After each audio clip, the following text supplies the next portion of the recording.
ముఖ్యమంత్రి రేవంత్ రెడ్డికి తనపై కక్ష ఎందుకని బీఆర్ఎస్ ఎమ్మెల్యే సబితా ఇంద్రారెడ్డి ప్రశ్నించారు. కేటీఆర్ ను ఉద్దేశించి సీఎం రేవంత్ రెడ్డి మాట్లాడిన మాటలు సరికాదన్నారు. నీ వెనుక కూర్చున్న అక్కలను నమ్ముకోవద్దు, మోసం చేస్తారని కేటీఆర్ ను ఉద్దేశించి ముఖ్యమంత్రి అనడం సరికాదన్నారు. తాము ఏం మోసం చేశాం, ఎవరిని ముంచామో చెప్పాలన్నారు.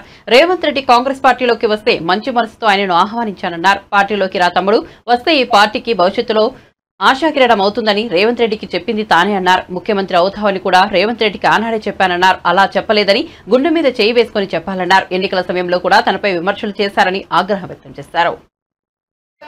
అధ్యక్ష, తప్పకుండా చర్చ పెట్టుకుందాం. అక్కడున్న లేపాట్లకు వచ్చిండ్రు, ఎక్కడ పోయినా తప్పకుండా చర్చ పెట్టుకుందాం. గౌరవ ముఖ్యమంత్రి గారు ముఖ్యమంత్రి అయిన తర్వాత కేసీఆర్ ఇంటి మీద వాళ్ళ కాకినా ఇంటి మీద వాళ్ళతో కాల్ చేస్తానడు. ఎంతమంది ఉన్నారు అధ్యక్ష? ఇప్పుడు అక్కడ ఎందుకు చేర్చుకున్నారు అధ్యక్ష? గౌరవ ముఖ్యమంత్రి గారు ఎంజాయ్ చేస్తున్నారు. ఇప్పుడు మాట్లాడుతుంటే గుండె మీద చేసుకొని చెప్పాలి అధ్యక్ష. ముఖ్యమంత్రి గారు కూడా ఆ రోజు నేను అక్కగానే ఆశీర్వదించిన, ఆ రోజు పార్టీలోకి వస్తున్నప్పుడు ఒక అక్కగా ఆశీర్వదించిన, బాబు నువ్వు చాలా పెద్దగా ఎదుగుతావు, ఈ రాష్ట్రానికి ముఖ్యమంత్రి అవుతావు, రాయి పార్టీలకని ఆహ్వానించిన నేను. ఈరోజు మరి నన్నెందుకు కక్ష తీర్చుకుంటున్నాడు నాకు అర్థమైతలేదు. ప్రతిసారి ప్రతి అసెంబ్లీలో ఆడబిడ్డ బాధ అవుతుంటే వినే స్థితిలో లేరా?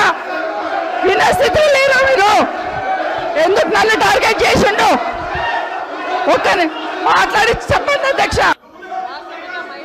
అధ్యక్ష, ముఖ్యమంత్రి గారు ఒక మాట అన్నారు కేటీఆర్ గారిని, నీ వెనక కూర్చున్న అక్కలను నమ్ముకోవద్దు, మోసం చేస్తున్నాను. ఏం మోసం చేసినాం అధ్యక్ష?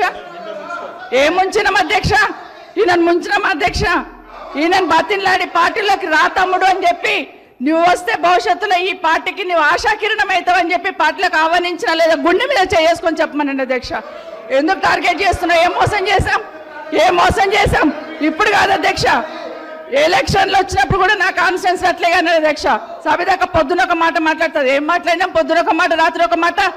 ఎవరిని అవమానిస్తున్నావు ఒక్కసారి ఆలోచించండి ముఖ్యమంత్రి గారు. ఎందుకు అవమానిస్తున్నావు? ఎందుకు కక్ష? ప్రతిసారి టార్గెట్ చేస్తున్నావు. ఈరోజు ఏం మోసం చేసినాం? మేము ఆడబిడ్డలం విత్డ్రా చేసుకోవాలి అధ్యక్ష.